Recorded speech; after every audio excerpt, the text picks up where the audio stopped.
Too many funders don't trust themselves to make a decision. It's part of a scarcity mindset that's based in fear. Here's how it works.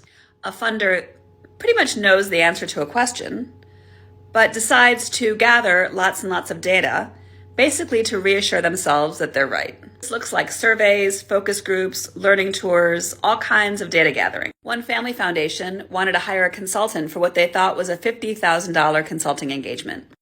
They had 2 consultants that had come highly recommended, but they didn't trust themselves to make a decision.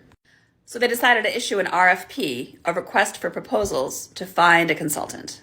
They sent this RFP out to many philanthropy-serving organizations who shared it with their members, and they received 50 proposals back from consultants. They then had to review all those proposals, develop funding criteria, decide upon finalists, interview the finalists, and then finally make a decision on which consultant to hire.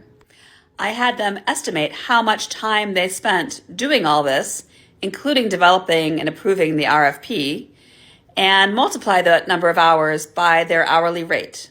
You can calculate your hourly rate by taking your salary, adding benefits like 25%, and dividing that number by 2,080 hours, which is the average number of working hours in the US. And we realized that they spent about $10,000 of their own staff time just finding a consultant for a $50,000 project. Yes, they spent 20% of the consultant budget just on finding one.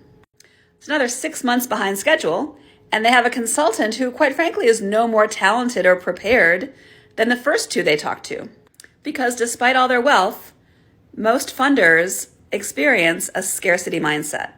It doesn't have to be that way. You can embrace an abundance mindset instead and achieve greater impact at higher velocity. Learn more in my book, Delusional Altruism, and you can follow me for more tips.